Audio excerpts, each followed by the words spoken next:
In the name of the Father, and of the Son, and of the Holy Spirit. Amen. The grace of our Lord Jesus Christ and the love of God and the fellowship of the Holy Spirit be with all of us. Amen. Today's scripture readings explain very clearly what it means to be a true human being. Jesus, through his incarnation, took the form of a human being and showed to the world what it means to be truly a human person. Being a true Christian means being a true human person. We all know what is meant by the word inhuman. There are so many of them in the society, bringing darkness into people's lives. So we are speaking human, the word human being. All of Jesus' 33 years of life in this world as a human being was truly a living sacrifice which had its culmination in his sacrifice of his death on the cross. In today's gospel reading, Jesus tells his disciples to take up the cross and to follow him. In the second reading from the letter to the Romans, St. Paul instructs us to make our lives a living sacrifice to God instead of adhering to the worldly values which are only short-lived or very temporary. In the first reading from the book of Jeremiah, the prophet speaks of the type of ridicule that he had to experience and tries to flee from the mission that had been entrusted to him.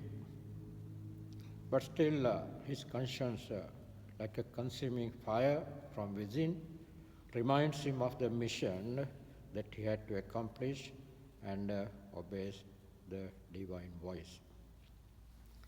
My dear friends, the human life that we have received is the loving gift of God, our Heavenly Father.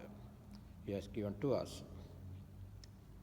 The cross, however hard to understand, is the mission that had been entrusted to us from the time we are born into this world. The modern day trends like secularization and consumerism, with the adherence to material things, bring to us the temptation to keep away from the cross and to chase behind the secular values, which is but only a mirage.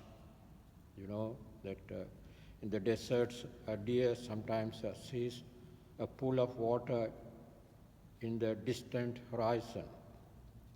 So it goes or runs towards it and finds nothing but only the stretch of vast desert. And that is what mirage is. Jesus further speaks, what would a person gain if he owns the whole world but loses his life? This means that the fulfillment of life remains in accomplishing the mission that had been given to us by God, the Father of us all. It is the sharing of love that has been given to us, however hard and painful it may be. In the Gospels, we see instances where the meaning of the cross is expressed. Jesus' death on the cross is the supreme expression of God's love to humanity. Simon of Cyrene, by helping Jesus to carry his cross, becomes a privileged partner of Jesus' redemptive act. In another instant, Jesus tells of the parable of the Good Samaritan who became a true neighbor. The Good Samaritan, with so much of joy and commitment took charge of the man who was beaten, robbed, and laid by the roadside. This is how he took up the cross and followed the teaching of Jesus. The Australian Catholic Bishops' Conference has declared this Sunday as the Social Justice Sunday. Social justice is a subject as vast as the ocean. It includes all aspects of human living in the society. Hence, among many other fields relating to the social justice, this year's priority has been laid on a very relevant aspect, which is the mental health situations in Australia. In view of this, the Bishops' Conference has put forward a document prepared by a team of experts with the theme, "To Live Life to the Full." You can have access to this document in our parish website and this week's parish bulletin with the relevant link. It looks a long document with 20 pages. I read the whole document. I very strongly recommend every Catholic or others to go through the whole document since it points out some major issues which greatly affects the lives of marginalized and less privileged sections of our own brothers and sisters. I point out in short some relevant issues that need to be addressed.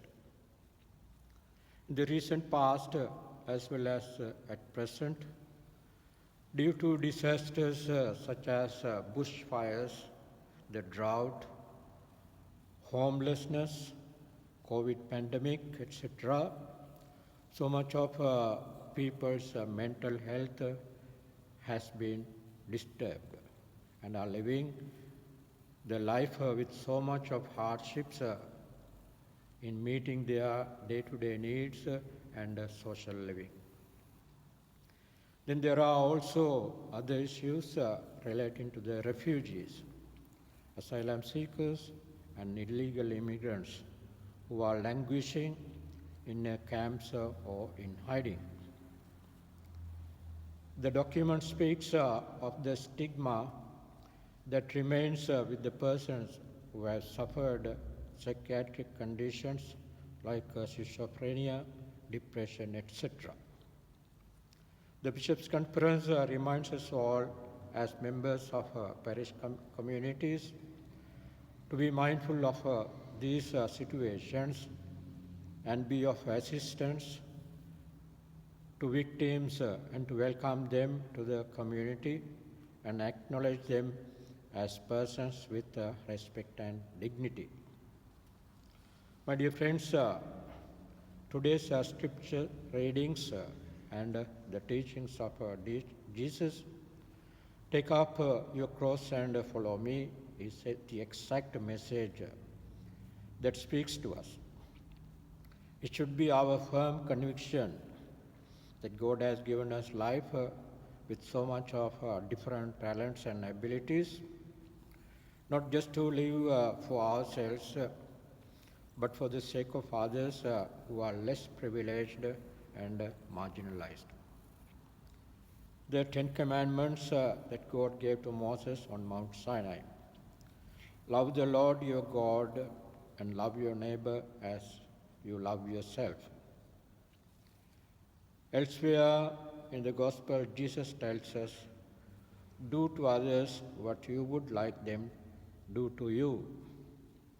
My dear friends, just as Bishops' Conference recommends, and as Jesus teaches us to take up the cross and follow him, let us be a good Samaritan or a person like Simon of Cyrene and be friends to those especially who are the victims of disturbed mental health situations. God, our Heavenly Father, give us wisdom, courage, and strength to reach out to all who are in need of our assistance. Amen.